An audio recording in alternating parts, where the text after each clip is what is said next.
BYD Atto 3, India's first sporty-born e-SUV. Book a test drive today. Experience the electrifying performance. Experience the joy with the Chennai Silks. Merry Christmas and Happy New Year. Let the celebrations begin. காலையில் வந்தாரு நீச்சல் அடிக்க விட்டார். ஒரு அமைச்சர் சொல்றார் 20 centimetre மழை பெஞ்சா கூட ஒரு சொட்டு தண்ணீர் கூட நிக்காம வடிநீர் வடிகால் வசதி செஞ்சிருக்கு. இப்போ ஒரு அம்மா சாலியில வந்தாரு நீச்சல் அடிக்க விட்டாரு. சூடு சொரணை இல்ல, கேட்கவே வெக்கமா இருக்கு, சொல்லுவதற்கே வாய் கூசா இருக்கு. சொல்லக்கூடாதுன்னு நினைக்கிறேன், சொல்லி ஆக வேண்டிய நிலையில இருக்கின்றேன். சொல்லலாமா? இன்றைக்கு இருக்கின்ற விளையாட்டு அமைச்சர் திரு உதயநிதி ஸ்டாலின் அவர்கள் அரசியல் கத்துக்குட்டியாக இருந்து கொண்டு உங்க அப்பா வீட்டு சொத்தையா நீங்க கொடுக்கணும்னு சொல்ற. இப்படி உதயநிதி ஸ்டாலின் கேட்கறீங்க, உங்க தாத்தாவுக்கு பேனா வைக்கிறதுக்கு பணம் எங்க இருக்கு? 83 கோடி. எழுதாத பேனாவா கடல்ல வைக்கிறதுக்கு 83 கோடி. கார் ரேஸ் சொல்றாங்க, சென்னை மாநகரத்துல கார் ரேஸ் சொல்றாங்க, 42 கோடி. திமுக அரசாங்கம் தான் ஊழலுக்காக கலைக்கப்பட்ட அரசாங்கம். அண்மையிலே ஒரு அமைச்சருக்கு நீதிமன்றத்தின் மூலமாக தண்டனை கிடைச்சிருக்கு. அந்த சட்டமன்றத்தில் முன்வரிசையில் அமர்ந்து கொண்டிருக்கின்ற மந்திரிகள் எல்லாம் நாடாளுமன்ற தேர்தலுக்குள்ள பல பேர் எந்த இடத்துல இருக்கணுமோ அந்த இடத்துல அவர் இருப்பார். ஓட்டு போட்ட மக்கள், உங்களை முதலமைச்சராக அமர வைத்த மக்கள் துன்பப்பட்டு இருக்கிறாங்க, வேதனைப்பட்டு இருக்கிறாங்க, பசியால் துடித்துக் கொண்டிருக்கிறார்கள். அவர்களை பார்ப்பதை விட்டு இந்தியா கூட்டணி அந்த கூட்டத்தில் கலந்து கொள்வதற்கு இங்கே முதலமைச்சர் டெல்லிக்கு போறார். சரி, டெல்லி தான் போன, அடுத்த நாள் வந்து இல்ல அன்னைக்காவது போகணும்ல, இன்றைக்கு போகணும், அதுக்கு அடுத்த நாள் தான் போறோம். அனைத்து இந்திய அண்ணா திராவிட முன்னேற்ற கழகம் பாரதிய ஜனதா கட்சியுடன் இனி கூட்டணி இல்லை என்பதை தெளிவுபடுத்தி விட்டோம்.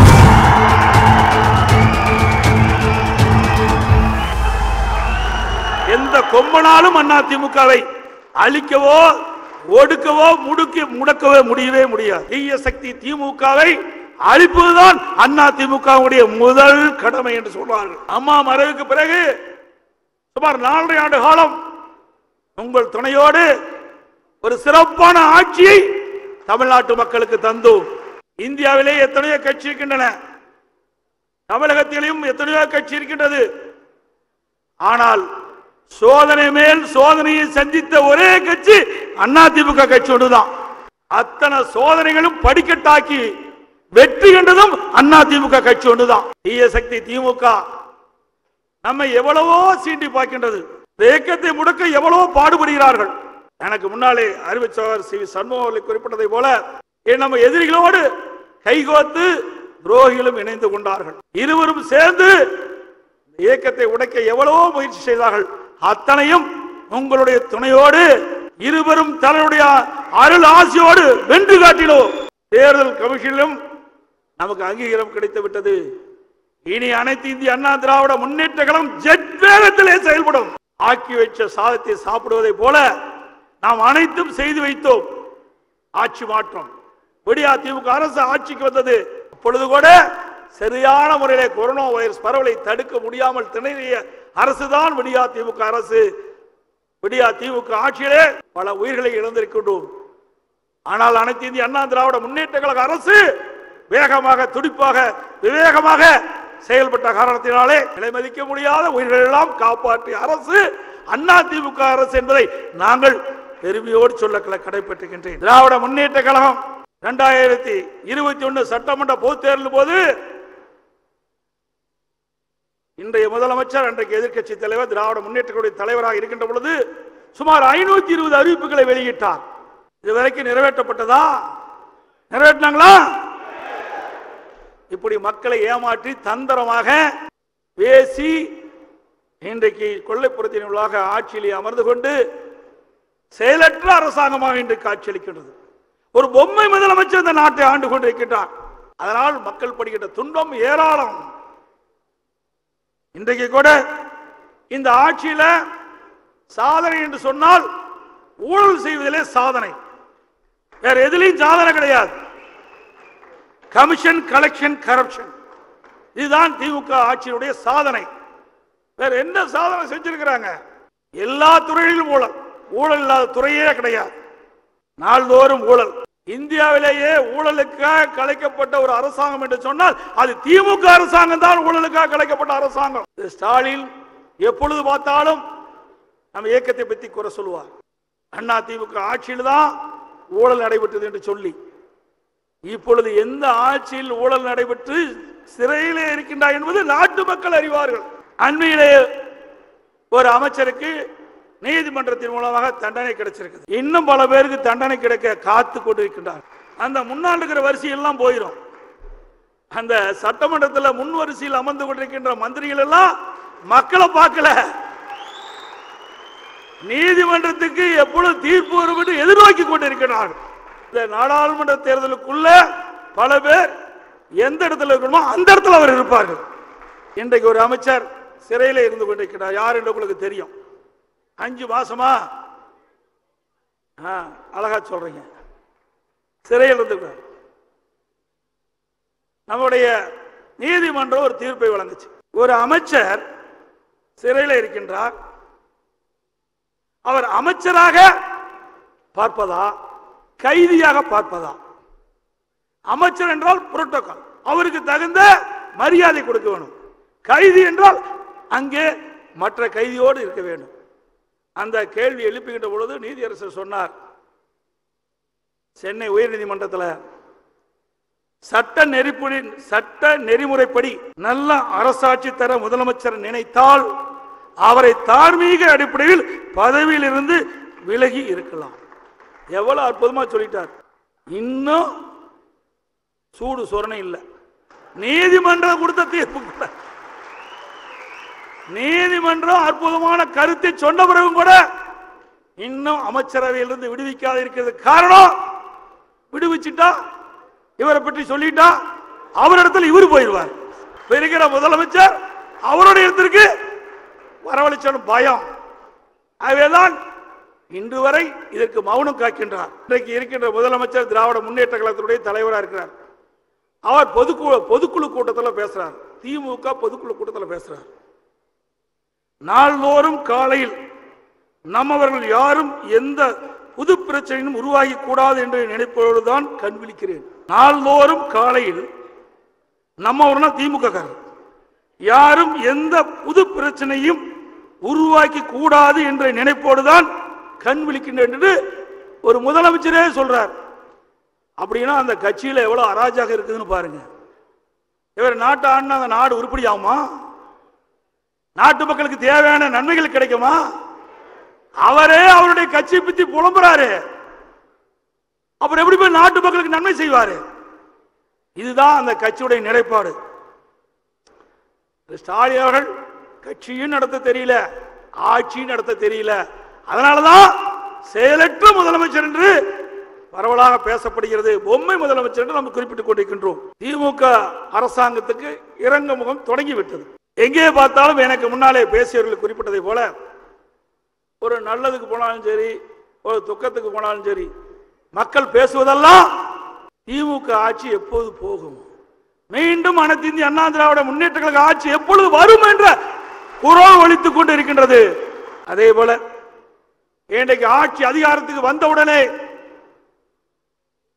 வியாபாரிகளை மிரட்டுவது, கடைக்கு சென்றால் உணவறிந்து விட்டு பணம் கேட்டால் கடை உரிமையாளர் மூக்கை உடைப்பது, கோவிலுக்கு சென்றால் அங்கே தேங்காய் வாங்கினா பணம் கொடுக்க மறுப்பது, அவரை போட்டு அடிப்பது, அழகு நிலையத்துக்கு சென்றால் அந்த பெண்களை போட்டு மிதிப்பது, இதுதான் திமுகவுடைய அன்றாட வாடிக்கையாக இருந்து கொண்டிருக்கின்றது.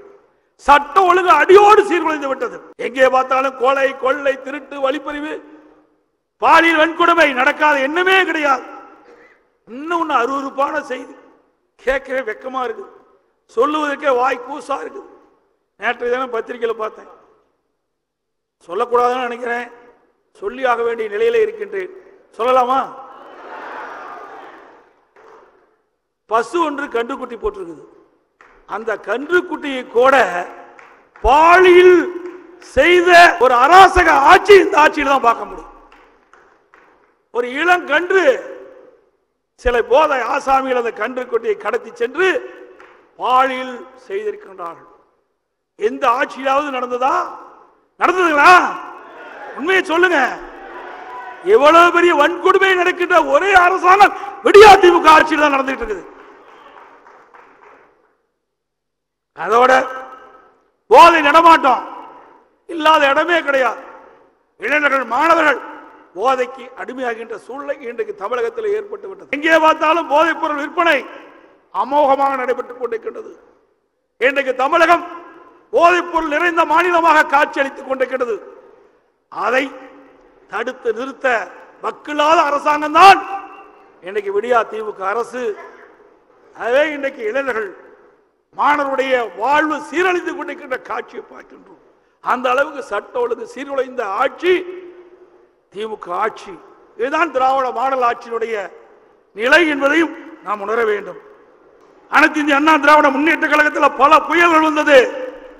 அத்தனை புயல்களும் புயல் வேகத்திலே நம்முடைய அரசாங்கம் வேகமாக துரிதமாக செயல்பட்டு அடிச்சுவடே இல்லாமல் இந்த விடியா திமுக ஆட்சியில எதுவுமே செய்யல. ஒரு செயலற்ற முதலமைச்சர் இந்த முன்னெச்சரிக்கை நடவடிக்கை எதுவுமே எடுக்கல. அதனால சென்னை தண்ணீரிலே தத்தளித்தது. உணவு அங்கங்கே சுமார் 400க்கு மேற்பட்ட அம்மா உணவகங்கள் அங்கே இருந்தன. அங்கே சமைப்பதற்கு தேவையான ஆட்கள் இருந்தார்கள், பாத்திரங்கள் இருந்தது, உணவுக்கு தேவையான பொருட்கள் அங்கே வைத்திருந்தோம். பாதிக்கப்பட்ட உடனேயே, மழையால் புயலால் பாதிக்கப்பட்ட உடனேயே அம்மா உணவகத்திலே உணவு தயார் பண்ணி உடனுக்குடன் மக்களுக்கு உணவை வழங்கிய அரசாங்கம் அதிமுக அரசாங்கம். வேண்டுமென்றே திட்டமிட்டு அரசியல் காழ்ப்புணர்ச்சியின் காரணமாக அம்மா உணவகத்தை மூடிக்கொண்டிருக்கின்றீர்கள். அதனால் இன்னைக்கு இந்த மிக்ஜாம் புயலிலே பாதிக்கப்பட்ட மக்களுக்கு முறையாக உணவு கொடுக்க முடியவில்லை. சிந்தித்து பாருங்கள். அனைத்து இந்திய அண்ணா திராவிட முன்னேற்ற கழக அரசு, அம்மாவுடைய அரசு, அம்மா இருக்கின்ற பொழுது எந்த காரணத்திற்காக அம்மா உணவகத்தை கொண்டு வந்தார்கள், அது எந்த அளவுக்கு பயனளித்தது என்பதை நீங்கள் எண்ணி பார்க்க வேண்டும்.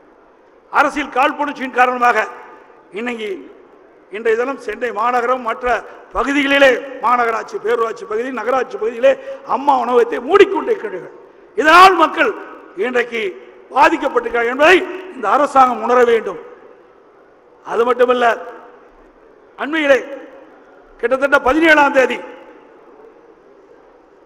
தூத்துக்குடியில், தென் மாவட்டம் திருநெல்வேலி, தூத்துக்குடி, தென்காசி, கன்னியாகுமரி 4 மாவட்டங்களிலே அதிக மழை பெய்யும் என்று இந்திய வானிலை ஆய்வு மையம் 14ஆம் தேதியே அறிவிக்கப்பட்டு விட்டது. 14ஆம் தேதி அறிவிக்கப்பட்டு விட்டது. இந்த அரசாங்கம் தூக்கிக் கொண்டிருந்த காரணத்தினாலே அங்க இருக்கின்ற மக்கள் எல்லாம் பாதிப்புக்குள்ளாயிருக்கிறார்கள். ஏற்கனவே மிக்ஜாம் புயல், அந்த புயல் என்னென்ன தாக்கத்தை ஏற்படுத்தியது, கனமழை எப்படியெல்லாம் மக்களை பாதித்தது என்று நீங்கள் இதை ஒரு முன்னுதாரணமாக எடுத்துக்கொண்டு அந்த தென் மாவட்ட மக்கள் பாதிக்காத அளவிற்கு முன்னெச்சரிக்கை நடவடிக்கை எடுக்கப்பட்டிருந்தால் இன்றைக்கு இந்த அளவுக்கு மக்கள் பாதிக்கப்பட்டிருக்க மாட்டாங்க. இந்த முதலமைச்சருக்கு தான் ஒன்றுமே தெரியாத, இதுதான் பொம்மை முதலமைச்சர். இப்படி பொம்மைக்கு சாய் கொடுத்தா கை தட்டும் பாருங்க, அப்படித்தான் ஆண்டுகிட்டு இருக்காரு. இதனால மக்கள் தான் துன்பப்படுறாங்க, மக்கள் தான் வேதனைப்படுறாங்க. 8 நாட்கள் ஆகிடும்னா விடிய காலம் பிறக்கல. தூத்துக்குடி மாநகர மக்களுக்கு, தூத்துக்குடி மாவட்ட மக்களுக்கு உடனடியாக ராட்சத மின் மோட்டாரை வச்சு எங்கெங்க அதிகமாக தண்ணி இருக்குதோ அந்த பகுதிகளெல்லாம் தண்ணீரை இறக்கப்பட்டிருந்தா இந்த நிலை இருக்காது. ஒண்ணுமே செய்யல. நான் 19ஆம் தேதி போனேன். 19ஆம் தேதி போய்கிட்ட போது எல்லா பகுதியிலுமே தண்ணி சூழ்ந்துருக்கு. அங்க ஒரு பகுதிக்கு போய் பார்த்தேன், ஒரு கால்வாய் பேர் என்ன, பக்கில் ஓடை, பக்கில் ஓடை என்ற ஒரு ஓடை, அது தூத்துக்குடி மையப்பகுதியில் ஓடிட்டு இருக்குது. மழை வருகின்ற காலங்களிலே அந்த ஓடையின் வழியாக நீர் ஓடி கடலிலே கலக்கும். அதை அனைத்து இந்திய அண்ணா திராவிட முன்னேற்ற கழக அரசுகின்ற பொழுது ஸ்மார்ட் சிட்டி திட்டத்தின் மூலமாக அதுக்கு நிதி ஒதுக்கீடு செஞ்சு அந்த பணிகள் எல்லாம் 80% நிறைவேற்றப்பட்டு விட்டது. அதே போல தூத்துக்குடி மாநகர பகுதியில் கால்வாய் எல்லாம் ஸ்மார்ட் சிட்டி திட்டத்தின் மூலமாக எடுத்துக்கொள்ளப்பட்டு அந்த பணிகள் நடைபெற்றுக் கொண்டிருந்தது. ஆட்சி மாற்றம் வந்தது, விடியா திமுக ஆட்சிக்கு வந்தது. இன்றைய முதலமைச்சர் அந்த 20% பணியை கூட நிறைவேற்றல. 3 நாள் ஆகிவிட்டது நாங்கள் சாப்பிட்டு என்று அந்த மக்கள் தெரிவிக்கின்றார்கள். ஆனால் இங்க இருக்கின்ற முதலமைச்சர், இங்க இருக்கின்ற அதிகாரிகள், மற்ற அமைச்சர்கள் அவர்களுக்கு பசி இல்லாம உணவு கொடுத்துட்டு இருக்காங்க. நீ அங்க போயிருந்தா தெரியும். அன்றைய தினம் 19ஆம் தேதி எங்க போறாரு, டெல்லிக்கு போறார். ஓட்டு போட்ட மக்கள், உங்களை முதலமைச்சராக அமர வைத்த மக்கள் துன்பப்பட்டு இருக்கிறாங்க, வேதனைப்பட்டு இருக்கிறாங்க, பசியால் துடித்துக் கொண்டிருக்கின்றார்கள். அவர்களை பார்ப்பதை விட்டு இந்தியா கூட்டணி அந்த கூட்டத்தில் கலந்து கொள்வதற்கு இங்கே முதலமைச்சர் டெல்லிக்கு போறார். இங்க இருக்கிற தூத்துக்குடிக்கு போகல, வாக்களித்த மக்களை பார்க்கவில்லை, அதுக்கு நேரம் இல்ல. ஏன்னா இந்த விடியா திமுக ஆட்சியில எல்லா துறையிலும் ஊழல் மலிந்து மிக மோசமான நிலையில இருக்கின்றது. இந்த அரசாங்கத்தை காப்பாற்ற வேண்டும் என்றால் அந்த இந்திய கூட்டணிக்கு சென்று இந்திய கூட்டணி ஆட்சி அமைத்து அவரை காப்பாற்றுவதற்காக, அதிகாரத்தில் வருவதற்காக நாட்டு மக்களை பார்க்காமல் அங்கே போய் வீட்டு மக்கள் அதிகாரத்துக்கு வர வேண்டும் என்பதற்காக, தங்களுடைய ஆட்சி காப்பாற்றுவதற்காக டெல்லியிலே நடைபெற்ற இந்தியா கூட்டணியில் போய் அங்க போய் அந்த கூட்டத்தில் கலந்து கொண்டிருக்கிறார். எவ்வளவு வேதனையான சமாச்சாரம் சிந்திச்சு பாருங்க. ஓட்டு போட்ட மக்கள் அக்கறை கிடையாது. ஓட்டு போட்ட மக்கள் துன்பத்தில் இருக்கின்றார்கள். அந்த துன்பத்திலிருந்து விடுவிக்க வேண்டும் என்று அக்கறை இல்லாத ஒரு முதலமைச்சர். சரி, டெல்லி தான் போன, அடுத்த நாள் வந்து இல்ல அன்னைக்காவது போகணும்ல, அன்றைக்கு போகல, அதுக்கு அடுத்த நாள் தான் போறார். அடுத்த நாள் போய் என்ன பண்ண போறார்? எல்லாரும் அவரவர்கள் தகுதிக்கு ஏற்றவாறு அவரவர்கள் அந்த இருப்பிடத்தை கண்டு அவர்கள் போய் வசிக்கின்ற நிலையை உருவாக்கின பிறகு நீங்க போய் என்ன உதவி செய்ய முடியும்? ஒரு முதலமைச்சர் பாதிக்கப்பட்ட உடனே நீங்க நேரடியாக சென்றிருந்தால் அங்கே இருக்கின்ற அதிகாரிகள், அமைச்சர்கள் வேகமாக துரிதமாக செயல்பட்டு பாதிக்கப்பட்ட மக்களுக்கு தேவையான உதவிகளை செய்திருப்பார்கள். மக்கள் அந்த துன்பத்திலிருந்து மீட்டெடுக்கப்பட்டிருப்பார்கள். அதை செய்ய தவறிய முதலமைச்சர் தான் இன்றைக்கு முதலமைச்சர் என்பதை இந்த நாட்டு மக்கள் இன்றைக்கு பார்த்து கொண்டிருக்கிறார்கள் என்பதை இந்த நேரத்தில் சுட்டிக்காட்டுகின்றேன். அதோட மிக்ஜாம் புயல் வந்தபோது எங்க பார்த்தாலும் தண்ணினது. அதுக்கு முன்பு ஒரு அமைச்சர் சொல்றார், 20 சென்டிமீட்டர் மழை பெஞ்சா கூட ஒரு சொட்டு தண்ணீர் கூட நிக்காம வடிநீர் வடிகால் வசதி செஞ்சிருக்குன்னு சொல்லி, ஒரு சொட்டு தண்ணியில குளம்போல தங்கி இருந்தது. குளம்போல சென்னை மாநகரம் பூரா தேங்கி கிடந்தது. அப்போ ஒரு அம்மா நடந்து போயிட்டு இருக்கிறாங்க. தொலைக்காட்சியெல்லாம் வந்து நான் பார்த்தேன். ஸ்டாலின் வந்தாரு, நீச்சல் அடிக்க விட்டாருங்க. ஸ்டாலின் வந்தாரு, நீச்சல் அடிக்க விட்டாராம். எவ்வளவு கொடுமையான விஷயம்! இப்படிப்பட்ட ஒரு அரசாங்கத்தை வச்சுக்கிட்டு எப்படி நாட்டு மக்களுக்கு நன்மை செய்ய முடியும் என்பதை நாம் எண்ணி பார்க்க வேண்டும். இதெல்லாம் மக்களிடத்தில் முறையாக நீங்கள் போய் எடுத்து சொல்ல வேண்டும். இன்றைக்கு வெள்ள பாதிப்பை பற்றி எப்பொழுது பார்த்தாலும் திரு ஸ்டாலின் பேச 2015 நீ என்ன செஞ்ச? அதை போல பாரு, நீ என்ன செஞ்ச? 2015 எப்படி வந்து நாட்டு மக்களுக்கு தெரியும். செம்பரம்பாக்கம் ஏரி இன்றைக்கு முதலமைச்சர் தவறான தகவலை சொல்லிக் கொண்டிருக்கிறார். செம்பரம்பாக்கம் ஏரியிலே 1 லட்சம் கனஅடி தண்ணீரை திறந்து வைத்தோம் என்று. இல்ல, வெறும் 35,000 கனஅடி தான் திறக்க முடியும், அதுக்கு மேல திறக்க முடியாது. அதுக்கு பின்னாடி அவர் பேசுறதை விட்டுட்டார். அதுக்கு கீழே இருக்கின்ற நூற்றுக்கணக்கான ஏரிகள் கனமழையால் அந்த ஏரிகள் நிரம்பி உபரி நீர் வெளியே வந்து அடையாறிலே சேர்ந்து குடியிருப்பு பகுதியிலே புகுந்ததுதான் அன்றைய நிலை. இன்றைக்கு 33 உயிர்கள் போவதாக பத்திரிகையை பார்த்தேன். திருநெல்வேலியிலே 16 உயிர்கள் இன்றைக்கு விலை மதிக்க முடியாத உயிர்கள் இந்த வெள்ளத்தால் இழந்திருக்கும் என்ற செய்தியை நாம் பார்த்தோம். ஆக இந்த விடியா திமுக அரசு சரியான முறையிலே முன்னேற்பாடு செய்யப்பட்டிருந்தால் இந்த விலை மதிக்க முடியாத உயிரை காப்பாற்றிருக்கலாம். இது மக்களுடைய பிரச்சனை, இது அரசியலாக்க கூடாது. இது மக்கள் கடுமையா பாதிச்சிருக்கிறாங்க. நீங்க உங்களுடைய மாநில நிதியிலிருந்து தேவையான நிதி ஒதுக்கி செயல்பட்டு வேணும். மத்திய அரசாங்கத்தை குறை சொல்லி மாநில அரசு தப்பிக்க பார்க்கிறது.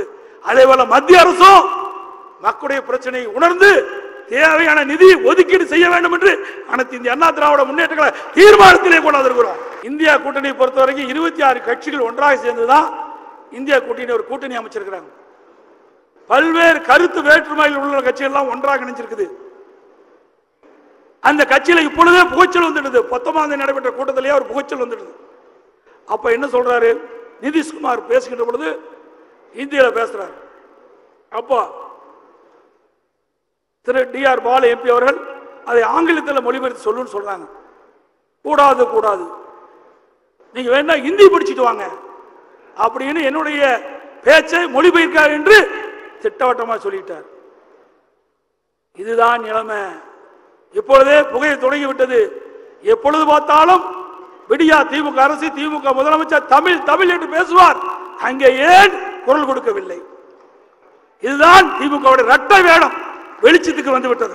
திமுக நீட் தேர்வு என்று சொல்லுகிறீர்களே, நீட் தேர்வுக்காக நாடாளுமன்றத்தில் குரல் கொடுத்து நாடாளுமன்றத்திலே ஒத்திவைக்கின்ற தெம்பு திராணி உங்களுக்கு இருக்குதா? கிடையாது. எப்பொழுது பார்த்தாலும் நீட் தேர்வு ரத்து என்று சொல்லுங்கள். தேர்தல் வருகின்ற பொழுது சொன்னீர்கள். 2021 சட்டமன்ற பொதுத் தேர்தலும் போது திரு ஸ்டாலின் சொன்னாரு, திரு உதயநிதி ஸ்டாலின் சொன்னாரு, நாங்கள் ஆட்சிக்கு வந்தவுடன் நீட் தேர்வு ரத்து செய்வதற்கு முதல் கையெழுத்தினாரு. இப்ப 50 லட்சம் பேர் கையெழுத்து வாங்கிட்டு இருக்கிறேன். 50 லட்சம் பேர் கையெழுத்து வாங்கிட்டு யாருக்கு கொண்டு கொடுப்பேன்? யாருக்கு கொண்டு கொடுப்பேன்? சொல்லுங்க பார்க்கலாம். எப்படி மக்களை ஏமாற்றுகிறார்கள். அதுக்கு பிறகு திரு உதயநிதி ஸ்டாலின் சொன்னார், நீட் தேர்வு ரத்து செய்வதற்கு ரகசியம் இருக்குன்னு சொன்னார். என்ன ரகசியம்? 50 லட்சம் பேர் கையெழுத்து வாங்குறதா ரகசியம். நாம் பாரதிய ஜனதா கூட்டணியிலிருந்து விலகிவிட்ட பிறகு ஸ்டாலினுக்கு தூக்கமே போச்சு. ஏன்னா சிறுபான்மை மக்களை ஏமாற்றி வாக்குகளை பெற்றுக் கொண்டிருந்தார். ஆட்சிக்கு வந்து 2.5 ஆண்டு காலத்தில் சிறுபான்மை மக்களுக்கு எந்த நன்மையும் செய்யல. அவர் வைத்த கோரிக்கை எதுவுமே நிறைவேற்றல.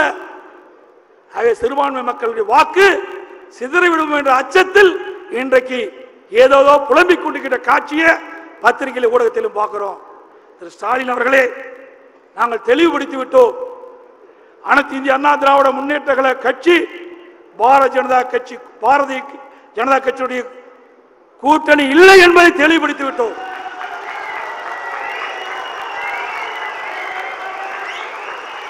இருபத்தி 5/9/2023 அன்று தலைமை கழகத்தில் நடைபெற்ற அந்த தலைமை கழக நிர்வாகிகள் முன்னோடி கட்சி நிர்வாகிகளுடைய கூட்டத்தில் ஒருமனதாக எடுக்கப்பட்ட முடிவு. அந்த முடிவின்படி அனைத்து இந்திய அண்ணா திராவிட முன்னேற்ற கழகம் பாரதிய ஜனதா கட்சியுடன் இனி கூட்டணி இல்லை என்பதை தெளிவுபடுத்தி விட்டோம். சிறுபான்மை மக்கள் பொன்மனச்சம்பல் புரட்சி தலைவர் எம்ஜிஆர் ஒரு பாடல் போற, விழித்துக் கொண்டோரெல்லாம் பிழைத்துக் கொண்டார்கள் என்று. அதை சிறுபான்மை மக்கள் விழித்துக் கொண்டார்கள். அனைத்து இந்திய அண்ணா திராவிட முன்னேற்ற கழகம் தான் சிறுபான்மை மக்களை அரண் போல் காக்கின்ற கட்சி என்பதை உணர்ந்து கொண்டார்கள். அதனால் ஸ்டாலின் இன்னைக்கு பிதற்றிக் கொண்டிருக்கின்றார். அச்சத்திலே துடித்துக் கொண்டிருக்கின்ற காட்சியை நாம் பார்க்கின்றோம். தென் மாவட்டத்திலே 4 மாவட்டத்தில் பாதிக்கப்பட்ட மக்களுக்கு நிவாரணம் வழங்குவதற்காக மத்திய அரசிடம் உதவி கேட்டுக் கொண்டிருப்பதாக பத்திரிகை செய்தி ஊடக செய்தி தினந்தோறும் வந்துட்டு இருக்குது. முதலமைச்சரும் தெரிவிக்கிறாரு, சக அமைச்சரும் தெரிவிக்கிறாங்க. உதயநிதி ஸ்டாலின் ஒருபடி முன்னே போய் உங்க அப்பா வீட்டு சொத்தையா நீங்க கொடுக்கணும்னு சொல்றாரு. எப்படி பேச வேண்டும் என்று ஒரு நாகரிகம் தெரியாத ஒரு அமைச்சர் என்று சொன்னால் உதயநிதி ஸ்டாலின். மக்கள் எப்படி துன்பப்பட்டிருக்கிறாங்க, நீ எதை வேணாலும் பேசிட்டு போயிடுவ. அதனால் யார் பாதிக்கப்படுறாங்க? மக்கள் தான் பாதிக்கப்படுவாங்க. நம்ம கேட்கிற இடத்துல இருக்கிற கொடுக்கிற இடத்துல இருக்கிறாங்க. முறையாக கேட்டு நாம் நிவாரணத்தை பெற்று மக்களுக்கு தேவையான உதவி செய்யணும். அது மட்டும் இல்ல, சென்னையில் மிக்ஜாம் புயல் 3ஆம் தேதி 4 மணிக்கு வந்துடுது. 4ஆம் தேதி மழை பெய்யுது. 5ஆம் தேதி தண்ணி தேங்கி நிற்குது. அது வரைக்கும் அதிகாரி போல.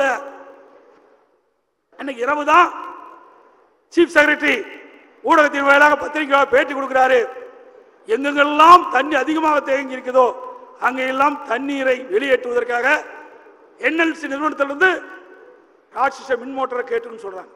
என்னைக்கு 5ஆம் தேதி இரவு அவர் பேட்டி கொடுக்கிறார். அது வரைக்கும் முன்னேற்பாடை செய்யல.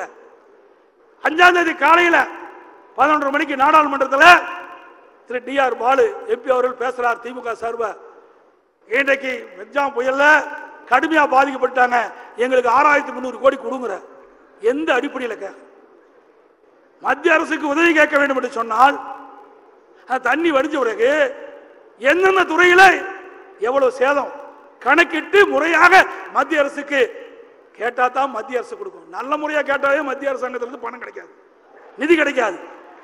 நீ போற போக்கில் கேட்டா எப்படி நிதி கிடைக்கும்? இதெல்லாம் எதற்கு? விளம்பரப்படுத்துவதற்காக, மக்களை ஏமாற்றுவதற்காக திமுக நாடாளுமன்றத்தில் பேசப்பட்டது. நிதி கிடைக்கல என்ற ஒரு குற்றச்சாட்டை சொல்வதற்கு, இவர்கள் செய்த தவறை மற்றவர்கள் மீது பழி போட்டு தப்பிப்பதற்கு நாடாளுமன்றத்தை பேசியிருக்கிறார். இப்படி உதயநிதி ஸ்டாலின் கேட்கறிய, உங்க அப்பாவுக்கு பேனா வைக்கிறதுக்கு, உங்க தாத்தாவுக்கு பேனா வைக்கிறதுக்கு பணம் எங்கிருந்து? 83 கோடி. எழுதாத பேனாவை கடல்ல வைக்கிறதுக்கு 83 கோடி. மக்கள் சாப்பாட்டுக்கு இல்லாம வீடு இழந்து, கால்நடை இழந்து, இன்றைக்கு விவசாயிகள் பயிரெல்லாம் இழந்து, உப்பளத்துல அந்த தண்ணியில உப்பெல்லாம் கரைஞ்சு போய் தொழிற்பேட்டையில தொழில் செய்ய முடியாத நீர் இறங்கி இந்த எந்திரெல்லாம் பழுதடைந்து அவர்கள் இந்த அரசாங்கத்தில் நிதி கிடைக்குமா என்று ஏங்கி கொண்டிருக்கிறார்களே, அந்த ஏக்கமெல்லாம் உங்களுக்கு கல்லு தெரியல. கடல்ல கொண்டு போய் 83 கோடியை எழுதாத பேனா வைக்கிறேன். அதோட உதயநிதி ஸ்டாலின் விளையாட்டுத்துறை அமைச்சர் விளையாட்டா பேசிட்டு இருக்காரு. யாரோட விளையாட வேண்டாம், மக்கள் துன்பமாக இருக்கின்ற அந்த நேரத்தில் விளையாட வேண்டும். கார் ரேஸ் விடுறாங்க. சென்னை மாநகரத்தில் கார் ரேஸ் விடுறாங்க. ஃபார்முலா காரா, ஃபார்முலா 4 நினைக்கிறேன். அந்த கார் ரேஸ் விடுறதுக்கு 42 கோடி செலவழிக்கிறார். 42 கோடியில் அந்த கார் பந்தயம் நடத்துவதற்கு சாலை அமைக்கிறாங்க. யார் விட்டு பணத்தை யார் கொடுக்குது? இன்னைக்கு மக்களுடைய வரி பணம் எப்படி ஊதாரித்தனமாக செயல்படுகிறது என்பதை எண்ணி பார்க்க வேண்டும். கஷ்டப்படுகின்ற மக்களுக்கு இந்த அரசாங்கம் உதவி செய்யல. அவள் விளம்பரத்தை தேடுவதற்கு அரசாங்க பணத்திலே அவருடைய குடும்பத்திற்கு நினைவு பேனா வைக்கிறதுக்கு இதுக்கு செலவு செய்ய தயாராக இருக்கிறாங்க. ஆகவே நாட்டு மக்கள் மீது அக்கறை இல்லாத ஒரு முதலமைச்சர் இன்றைய முதலமைச்சர் ஸ்டாலின் என்பதை நேரத்தில் தெரிவித்து, அனைவரும் இந்த செயற்குழு பொதுக்குழு கூட்டத்தில் கலந்துள்ள அனைவருக்கும், மேடையில் வீட்டுகின்ற தலைமை கழக நிர்வாகிகளுக்கும் என்னுடைய இனிய புத்தாண்டு நல்வாழ்த்துக்களை தெரிவித்துக் கொள்கின்றேன்.